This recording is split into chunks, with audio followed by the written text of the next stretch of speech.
Hey everyone, welcome to Kicking with Kipes. I'm Kipes, and today is January the 7th, 2025. We got 10 games on hand today, so let's waste no time and let's get right into it. Our first game is the Dallas Stars versus the New York Rangers at Madison Square Garden in New York, where the Dallas Stars come from behind big time and win in overtime thanks to Jamie Benn. Jamie Benn's goal in overtime was on the power play. It was a nice pass from Jason Robertson, and he just tucked it home right past Jonathan Quick, completing the comeback against the Rangers. Like I just mentioned, the Rangers, they were up by 3 goals, but they blew it big time, and they continue to struggle. Like I've been mentioning every video lately, it seems. They lose 5-4 at home and got booed off the ice after overtime. Deservedly so. Matt Duchene, Evgeny Dadonov, and Jason Robertson all scored to rally to get that 3 goals behind. The Rangers, they were up 3-0 in the first period, so they did have a long time to hold on to that lead, but at the same time, yes, the 3-goal lead seems to be the worst lead in hockey. You think you're comfortable. Even if the team scores one more goal, you think you're still comfortable, but somebody makes it 3-2, and then boom, they score again, 3-3 tie game. It's anybody's game. It was a big time defensive error by the Rangers defenseman K-Andre Miller. He's having a really tough year to start. I know we're approaching halfway through, so I can't even say he's having a rough start to the season. So his season is continuing to struggle, is now what I will be saying. He gave it up in his defensive end, gave it to Harley, and he tied it, making it 4-4. Jake Ottinger was in net for the Dallas Stars tonight. He made 21 saves in the winning effort. The Dallas Stars, their point streak is now at 7 games, and their winning streak is now at 5 games. Very, very good run of games from the Dallas Stars lately. They extend their record to 25-13-1. Very good year that the Dallas Stars are having. Once again, they are just a very consistent team year in and year out right now. Standout players for the New York Rangers, Vinny Trocheck. He got 2 goals and an assist. Extremely good night from the veteran. Artemi Panarin had 3 assists. Another good night from another veteran of the league. Alexis Lafreniere, he signed that big ticket in the summer or early in the season. I forget which one it was, but he scored 2 goals for the Rangers as well. So there was 3 individuals that had extremely good nights for the Rangers, and it just in the long run, it meant absolutely nothing. You still got a point, but it's hard to say anything good about the Rangers right now because I'm sure they're feeling it in the locker room, and us fans of hockey are just scratching our heads wondering what the heck is going on in Rangerland. The Rangers, they dropped to 18-20-2, just a horrible year. Jonathan Quick made 35 saves in net for the Rangers, so he was a busy boy. And it was his second attempt to become the all-time U.S.-born goalie for wins. And in the second attempt, he doesn't succeed. He fails once again. So the New York Rangers, they collapse at home, end up losing 5-4 in overtime against the Dallas Stars thanks to Jamie Benn. Up next, we got the Tampa Bay Lightning versus the Carolina Hurricanes, where the Tampa Bay Lightning, they hold on and score late in the third period, winning 3-2 over the Canes. Braden Point was the hero for the Lightning. He scored with 52 seconds left in the game. Nikita Kucherov, he got the assist on the game-winning goal that Point scored. Point, he got the puck, very low slot, took the pass, and just snapped it right by Pyotr Kochetkov. Very good shot right past the Canes goaltender. I don't think Kochetkov really had time to adjust and had time to make that save at the same time. So it was just an extremely fast, well-paced play that the Lightning executed to perfection. Brandon Hagel and Nick Paul were the other goal scorers for the Tampa Bay Lightning. Brandon Hagel, he's having a very good year once again for the Lightning, just proving what an amazing acquisition that was a couple years ago. Andrei Vasilevsky between the pipes for the Tampa Bay Lightning today. He made 31 saves. The Lightning, they improved to 21-15-2, still creeping around that second, third spot in the division, and with the Bruins getting skunked tonight by the Edmonton Oilers, that gap between those two teams, between the Bruins and the Lightning, it's so much smaller now, and the Bruins have to be extremely careful because the Lightning can just take over that second or third spot in the division very quickly. For the Hurricanes, there's not too much to report on. Jordan Staal, he had a goal and an assist, probably their best player of the evening. The Canes, they drop to 21-15-2. They are 3-2-1 in their past 6 games, so a bit mediocre right now. And according to me, that 3-2-1, that one is considered a loss. Well, it's because it is a loss, but at the same time, I would consider that 6-game stretch 3-3. So they are 500 in their past 6 games, which is not good whatsoever according to the Hurricane standards. I know a lot of people wouldn't agree with me on that, but it is still a loss. Yes, you got a point, but it's a pity point. You still lost. Yes, that point can be extremely huge at the end of the season, but at the same time, you still lost the game. So that's why I kind of take it into perspective. And those 6 games, you're 500. Kochetkov, we mentioned him a little bit earlier in the segment. He made 30 saves in the losing effort. So the Tampa Bay Lightning, they wait extremely late with less than a minute left to get the game-winning goal. They win 3-2 over the Carolina Hurricanes. Up next on the docket, we got the Toronto Maple Leafs in Philadelphia, where they hold on to win 3-2 against the Flyers. This was the second game of a home and home between these two teams. They did meet in Toronto on Sunday night, where it was a very heated and contested battle. The physicality in this game did not disappoint either, carrying over from the last game. There was hits everywhere. Everybody was finishing their checks, and it was just good old-fashioned hockey where there was tons of hits, there was a fight, just a very entertaining game. Matthew Knies, he scored in the third period to put the Leafs ahead 3-2, and then the Flyers, they kept pushing. They did not give up in this game. It was a constant battle to the very end for Joseph Woll and the Maple Leafs. At one point, it was 6-on-4 with the goalie pulled and the Leafs in the penalty box, and the Flyers just could not beat Joseph Woll. Owen Tippett, he had a gaping, wide open net to tie the game, and he missed it. Yes, it was from a very funky and very odd angle, but you could tell by the way that he reacted when he missed that he knows that he should have scored that goal. Austin Matthews and John Tavares each had a goal and an assist in this game, contributing to the win. The Leafs, they improved to 27-13-2. Very good season, still at the top of the Atlantic Division. Joseph Woll, like I said, making some very big saves late on in the game. He made 30 saves in total in the contest tonight. Austin Matthews, captain of the Toronto Maple Leafs. This was his 589th career game. Where the heck did the time go there? It seems like he was just drafted a couple years ago in that horrible first game where he scored 4 goals and then the Leafs decided not to win. Anyways, we are past that now. So moving on to the point I was trying to make. Matthews, this was his 200th career multi-point game in under 600 games. That is absolutely outstanding. And that is why he is one of the best players in the league right now. Just to also prove how impressive this is, I don't think he has had a single healthy season in his career, playing all 82 games. Yes, there was the COVID bubble, and I'm kind of fuzzy on if he played every game in the bubble in the Canadian division, but at the same time, 200 multi-point games in 589 games. That is exceptionally outstanding. That is also the fastest by any United States born player in NHL history. So congratulations to you, Austin. I'm still dumbfounded that you're a Toronto Maple Leaf. For the Philadelphia Flyers, they got 2 goals in this game, both from Ridgetown, Ontario native Travis Konechny. The Flyers, they dropped to 17-19-5, and they are 3-7-1 in their past 11 games. Very, very underperforming.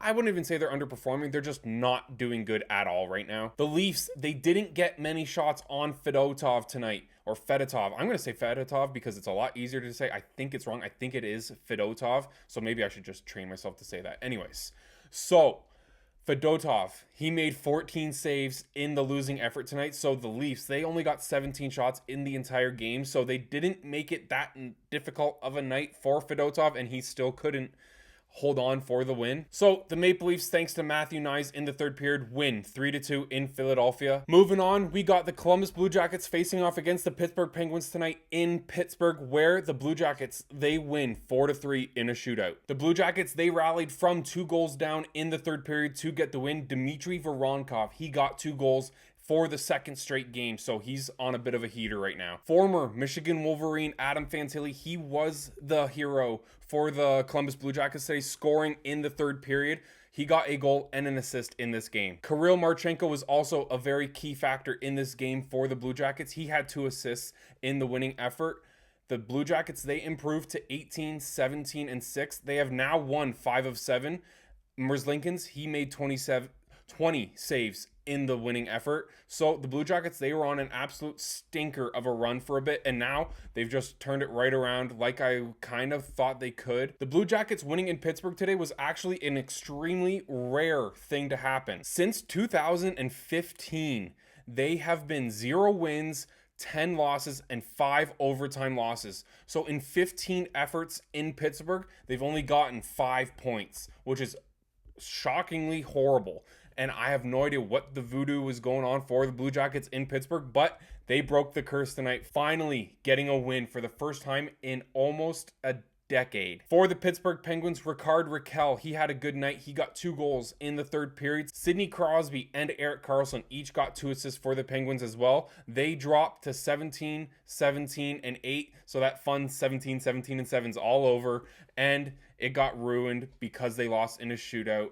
But still a very underperforming season from Kyle Dubas's Penguins. The Penguins, they have gotten points in the past 3 games, but they've all been losses in overtime or a shootout lately. Tristan Jarry between the pipes for the Pittsburgh Penguins, he made 26 saves. Sidney Crosby, captain of the Pittsburgh Penguins, he could have won it in overtime, but he got stopped by Merzlikins on the backhand. Very, very good save by Merzlikins. In the loss today, the Pittsburgh Penguins were without their star forward, Evgeny Malkin. He is considered day-to-day with an upper body injury, so hopefully he can come back because he is a big piece of this Pittsburgh team, and I can see them not scoring very much at all without him in the lineup, which seems kind of obvious, but he is such a massive, important part to that team. So the Penguins, they lose at home 4-3 in a shootout against the Columbus Blue Jackets. We head to the Motor City, Detroit, Michigan, where the Red Wings are playing the Ottawa Senators, and Patrick Kane scores in overtime to give the Red Wings the 3-2 win. Patrick Kane's goal in overtime was on the power play. It was extremely quick off the draw. He took it mid-slot, rifled it home. That classic Patrick Kane shot that we all know and love to see in the game of hockey. The Red Wings, they improved to 18-4. The Detroit Red Wings, they have been very good as of late under their new coach, except for that first little blip against the Leafs in the first game. They have won their 5th straight game, their season best 5th straight game. They are looking very good and a completely different team right now. Alex Lyon, he only played in the first period. He made 10 saves. All 10 shots that he faced, he saved. And before he had to get taken out of the game due to an upper body injury, Cam Talbot, he made 21 saves in relief. So it was a combined tandem effort by the Red Wings tonight. The Ottawa Senators, this was their last game of a 9-game road trip. That is an absolutely grueling, horrible, long time away from home. So it's understandable that they weren't at their top best today. They were gone because of the World Junior Tournament that we won't speak of ever again in Ottawa for the past couple weeks. The Sens on this road trip ended it at 4-1, and like we just talked about in the previous segments, that one they were 4-5, so under 500 for that road trip. So that's not very good for a team that was in the playoffs and is no longer due to the Montreal Canadiens, which is bonkers to say out loud. But at the same time, the Senators, they have to go home and start clicking again, or else the playoffs are going to be a pipe dream. Anton Forsberg, he was in net for the Ottawa Senators today. He made 30 saves. The 2 goal scorers for the Ottawa Senators, though, were Thomas Chabot and Brady Tkachuk, and just seeing Chabot score for the first time in so long just was a little bit of PTSD due to the World Juniors ending last night or a couple nights ago, and just remembering how good Thomas Chabot was for Team Canada in that 1 year, winning MVP, and just the glory days of Team Canada, because these are some dark times for Team Canada. So Patrick Kane and the Detroit Red Wings, they score in overtime to win 3-2 over the Ottawa Senators at home. It was another good night to be a Toronto Maple Leafs fan, as the Leafs win in regulation and the Bruins get absolutely skunked by the Edmonton Oilers, and the Oilers, they win 4-0 over the Bees. Stuart Skinner, he had a very good game. He made 26 saves in the winning effort. Adam Henrique, former Windsor Spitfire, he scored twice as well. Very good performances by those 2 players. The weird thing that happened in this game, the Oilers, they win 4-0. That's not the weird part. We're starting to understand that they're an extremely good team and just win at will right now. So the weird thing was Stuart Skinner, he got the win, but he does not get the shutout due to not playing the entire game. Skinner, he had to get taken out for concussion protocol after getting hit in the head with about 5 minutes left in the first period. So he missed 5 minutes and 25 seconds of the first period, which means another goalie had to come in and make a couple saves. So he did not make all the saves in the game disqualifying him from the shutout. According to me, the Oilers got very lucky with this injury scare. Luckily, Skinner did come back in this game, but Skinner got absolutely plowed by big man on the D core for the Boston Bruins, Nikita Zadorov, former Calgary Flame. He just ran right into Skinner. He did get called for goaltender interference, and luckily Skinner came back because that could have been extremely bad for the Edmonton Oilers. The weirdest part of this situation is Calvin Pickard. He came into the game, and I know I just said the backup for the Oilers made a couple saves, but he actually didn't. I just looked it up. Pickard, he did not make a single save, which confuses me even more why Skinner doesn't get the shutout, because I know another goalie played, so that kind of probably factors into it, but he didn't make a single save. Skinner still missed 5.5 minutes of this game and made all the saves for the Oilers, so I'm just confused why you just don't give him the shutout for Pete's sake. Connor McDavid and Victor Arvidsson. Arvidsson's goal was on the empty net. They both scored for the Edmonton Oilers. They improved to 25, 12, and 3. An extremely, extremely good season from the Oilers once again. They have now won 4 straight and 7 of their past 9, so they are on an absolute heater right now. They are a force to be reckoned with, and who wouldn't be surprised that they would be in the finals once again this year? Leon Draisaitl, he's just been stupid good as of late for the Edmonton Oilers and in the NHL. His point streak finally comes to an end after 14 games. Just an absolutely amazing run of games. He had 12 goals and 15 assists in 14 games. That is absolutely absurd. Hardly anything to report for the Boston Bruins today, except for their goalie, who had to do almost all the work because nobody else seemed to show up tonight. Jeremy Swayman, he made 35 saves. He was extremely busy and only let in 3 goals, technically, because of the empty net. But the Bruins, they dropped to 20-18-5, who have lost 5 in a row and 6 of 7. That is just terrible on Boston Bruins standards. And it's also starting to get me to think, I know they are 20-18, but there is a chance that they don't make the playoffs this year. And what happens next offseason if they don't make the playoffs? Do they sell? Do they get rid of a couple guys? Do they start a mini non-rebuild type of thing? But something would have to happen if they don't miss the playoffs. I know the Bruins aren't very reactionary when it comes to things like that. They'll just bounce back and be a absolute stupid good team next year, but it's kind of weird that they're playing like this. On that note, the Bruins, they get skunked at home 4-0 at the hands of the Edmonton Oilers. We head to Winnipeg, where the Nashville Predators are in town facing off against the Jets, and the Jets win 5-2. Connor Hellebuyck was the story of the evening. He made 26 saves in the win, getting his 300th career NHL win. Congratulations to Hellebuyck. It sucks that you're an American, but you gotta root for him because that is such a good accomplishment. Just like Austin Matthews, he broke an American-born player record tonight. Connor Hellebuyck, he also does tonight, and he is the quickest to reach 300 career wins for a U.S.-born goalie, so just another huge accolade for him. He is also the 3rd goalie in NHL history to achieve this milestone, so it's just absolutely amazing that he did it this quick. Only behind Andrei Vasilevsky, he is a current player, obviously, with the Tampa Bay Lightning, but the only other goalie that was quicker than Connor Hellebuyck was Jacques Plante, the guy that created, or the guy that initiated the start of goalies wearing masks in the 60s. Just an amazing accolade for Hellebuyck. Congratulations to him once again. Just huge, huge accomplishment. Morgan Barron, Josh Morrissey, Kyle Connor, and Gabe Vilardi, they all scored for the Jets tonight. They had lost 3 straight leading into this game, but they came home, got it settled, and won this game finally. Mark Scheifele also, he had 2 assists in this game, and the Jets, they improved to 28-12-2. They're having an absolutely outstanding season all season long. They have not faltered really at all. They were perfect for, I forget how many games. They were so good at the beginning of the year. Unbeatable, actually, until the Toronto Maple Leafs came.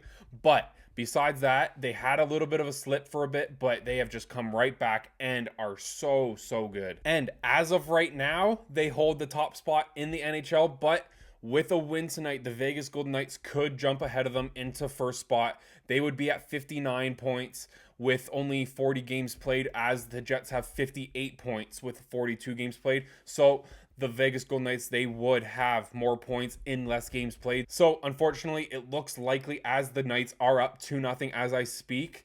So unfortunately, it looks like the Jets aren't going to be able to hold that first place overnight. Captain of the Nashville Predators, Roman Josi, he contributed in both goals. He got a goal and an assist in this game. Philip Forsberg, he also scored for the Predators, and they dropped to 13, 21, and 7. Just a pitiful record. We have covered this on end, and it's just, there's nothing else to say except for pitiful, embarrassing, and horrible from the Predators this season. UC Saros between the pipes for the Nashville Predators. He made 26 saves in the losing effort tonight. Special teams were a massive factor for the Winnipeg Jets today, as they were on the penalty kill 7 times and killed it 6 times, allowing only 1 time for the Predators to squeak a goal in. So that's extremely impressive, including a kill of 1 minute and 26 seconds, almost a minute and a half on 5-on-3. So extremely impressive from the Winnipeg Jets penalty killers. That was also in the third period, so extremely impressive when the Predators are trying to push to come back in the game, and the Predators defenders just said, no chance, try again next time. It wasn't a good game if you wanted to try to stay healthy tonight in this game, because 3 massive players combined for these teams went down with injuries and did not return. To start off, Steven Stamkos, he left early in the second period and did not return. That is a huge loss for the Nashville Predators. He was starting to pick it up, so hopefully he can come back ASAP for them. Also, Luke Evangelista, forward of the Nashville Predators, he left in the first period with a lower body injury. He did return in the second period, but I think he only lasted a shift and just stayed in the dressing room after that. So that is another huge loss on the front end for the Predators. And if they don't get either one of those guys back for a bit, they might be a lottery team for all I know. The other injury of the evening was Josh Morrissey, all-star defenseman for the Winnipeg Jets. Morrissey, he left early in the second period after colliding with the goalpost. That did not look like fun to experience. It looked extremely painful. He came back for 1 shift, kind of like Evangelista, and just did not return after that. So 3 big players for these teams did not come back in this game, which is not a good sign. Hopefully it's just something that they needed for precautionary reasons, just to stay out of the game and try to get healthy for the next one. But yikes, that is not good news for either team if those players are out longer term. So the Winnipeg Jets, they get back to their winning ways and win 5-2 over the disappointing and pitiful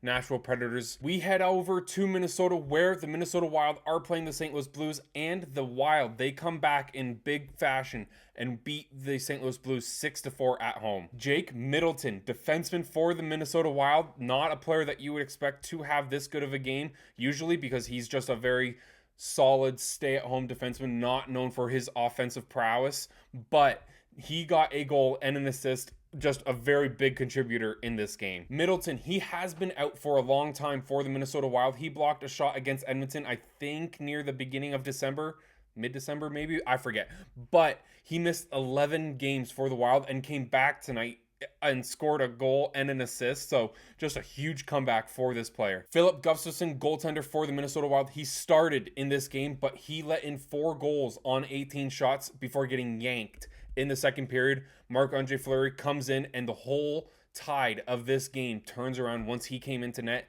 and he made all saves needed from him. Fleury did, and they got the win in the end. Marcus Johansson, he had a goal and an assist in this game. The Wild, they win 4 straight, improving to 26, 11, and 4. They are doing so good this season once again as well. They have also won 6 of their past 7 games, so they did slip up a little bit. One, Kaprizov got hurt, and now they're right back on track. They have had an exceptional season up to this point. Dylan Holloway and Justin Falk each had 2 assists for the St. Louis Blues. They were the top 2 players in this game. The Blues, they dropped to 19, 19, and 4. Just not a good season for them. Yes, they fired their coach earlier in the season, but they haven't really had a new coach bounce that you sometimes get when you hire and then fire mid-season. Jordan Binnington between the pipes for the St. Louis Blues today. He made 20 saves. This was an extreme roller coaster ride for the Minnesota Wild today.